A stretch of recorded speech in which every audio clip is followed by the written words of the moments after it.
बिस्मिल्लाहिर्रहमानिर्रहीम। Welcome to English with sir Haroon. आज एक बहुत अहम लिटरेरी डिवाइसेस के बारे में बात करने वाले हैं और वो है एलिट्रेशन, कॉन्सोनेंट्स एंड एसोनेंट्स। इन तीनों के दरमियान डिफरेंस को भी जानते हैं और सीखते कि असल में है क्या। सबसे पहले एलिट्रेशन जानिए। एलिट्रेशन क्या है?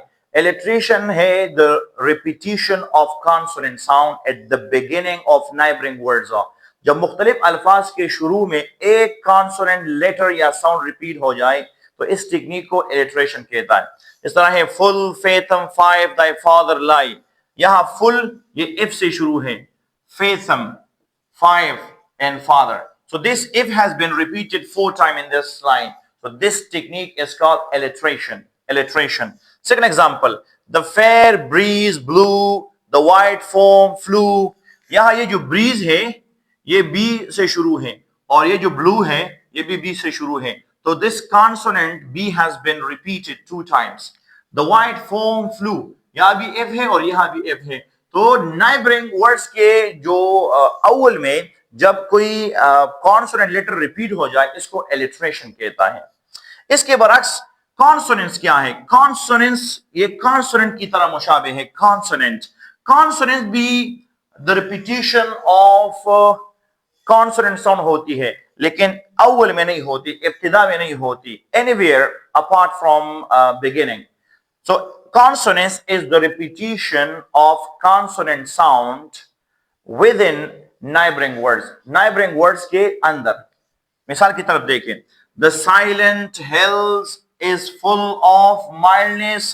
यहां L रिपीट हुआ है, silent, यहां भी L साउंड रिपीट हुआ है हिल में और यहां भी L है और यहां भी L है। तो this L has been repeated 4 times. But it is not at the beginning of each word. So we call it consonants. Consonants और alliteration एक ही चीज है, लेकिन alliteration तब कहा जाता है जब कोई consonant sound इब्तिदा में आ जाए और consonants कहता है जब कोई consonant sound या letter किसी लफ्ज के दरमियान या आखिर में आ जाए। दूसरा एग्जाम्पल है the wind blends the branches. यहां भी n रिपीट हुआ है दरमियान में, n कॉन्सोनेंट है, यहां भी n है blend एंड यहां भी ब्रान, सो n रिपीट हुआ है। So this technique is called consonant. Why? Because the consonant letter n has been repeated 3 times in this words और in this line. So consonant जब दरमियान या आखिर में आ जाता है कोई कॉन्सोनेंट, और एलिट्रेशन कहता है कि जब किसी नाइबरिंग वर्ड्स के इब्तिदा में कोई कॉन्सोनेंट रिपीट हो जाए। आखिरी है एसोनेंट्स। एसोनेंट्स ए से शुरू है, तो इससे आप सीख सकते हैं कि ये जो ए है ये वावल है, तो यहां वावल की बात होता है। एसोनेंट्स है the repetition of vowel sound inside neighbouring words. जब नाइबरिंग वर्ड के दरमियान में कोई वावल साउंड रिपीट हो जाए तो इस टेक्निक को हम एसोनेंट्स कहते हैं। जिस तरह इस एग्जांपल में है try to light the fire. यहां ये जो वही है इसकी आवाज इस सिंबल की है I. try, यहां भी है lie और यहां भी है fire.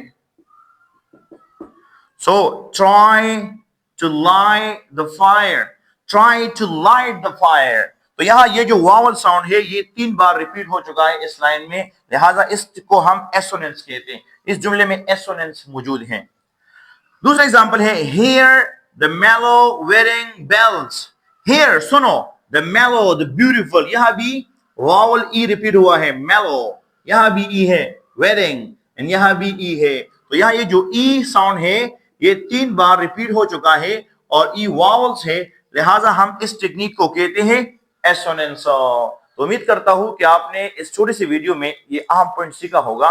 Thank you for giving me your precious time.